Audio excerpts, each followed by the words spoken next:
Welcome to the IDC in 5. This is a program that gives you the opportunity to interact with the IDC. On the program today, we respond to a question from Agnes. How was Infratel born, and what is the difference between Infratel and Zamtel? What is the strategy of the company going forward? How will the strategy help the company and, most importantly, us as Zambians? To respond to Agnes, I have on the program Dr. Evans Nagwe, the Chief Executive Officer here at Infratel Corporation Limited. Infratel was formed primarily to address the duplication that had developed from government institutions that were operating ICT infrastructure. Infratel therefore operates with 3 service lines. Primarily, we've got 3 state-of-the-art data centers, 2 located in Lusaka and 1 in Kitwe. These data centers have been set up or constructed with world standards at heart. Other than the data centers, Infratel operates telecommunication tower services that are spread across the all 10 provinces of Zambia, servicing mobile operators, radio stations, TV stations, as well as any wireless technology that an end user or organization might want to deliver.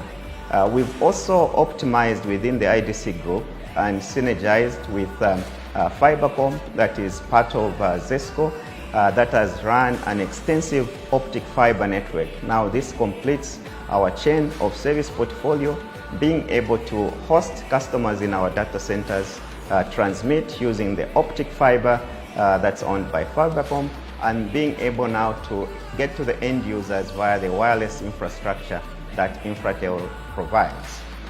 Infratel, in terms of operation, people do get confused to say what's the difference between Infratel and Zamtel, because both of us are under the IDC group. Infratel primarily services service providers like Zamtel, Airtel and MTN through its infrastructure on the telecommunications side of things, through the tower sites that we have across the country.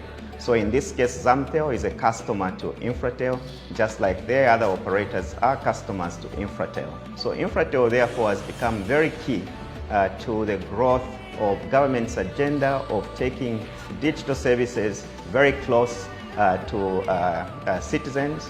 As you know, digital transformation brings in a lot of efficiencies in how services are being offered. It also cuts out corruption because it removes a lot of human interventions that lead to corruption. So Infratel is driving this agenda over the next 3 years. And going forward, we are introducing a new cloud platform that will enhance the capabilities for MSMEs. This is going to be very, very key in the next 3 years because it's tailored for MSME in terms of adopting digital tools and digital platforms, digital applications, and incorporating them in their businesses. On the telecom side, we are continuing to grow our portfolio of towers across the 10 provinces, especially in underserved and unserved areas. You may ask, what is the whole essence of doing this?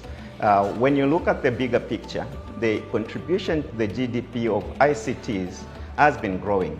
And as Infratel grows, its contribution to the national envelope will continue growing, as well as also the profitability that the company is sustaining over the years will also ensure that dividend payments are going to grow as we go on in the next few years. And the second area of contribution, of course, is employment. Infratel employs a substantial number of people, and this is a major contribution to the employment challenge that is there.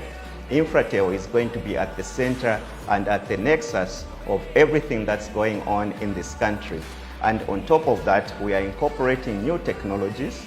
We are already incorporating artificial intelligence technologies. We are going to incorporate big data, analytics. All these are some of the things that our research and development teams are now working on to see how they can enhance the provision of services for all sector players in this country. Indeed, Infratel is bridging the digital gap and changing the way Zambians do business using online facilities.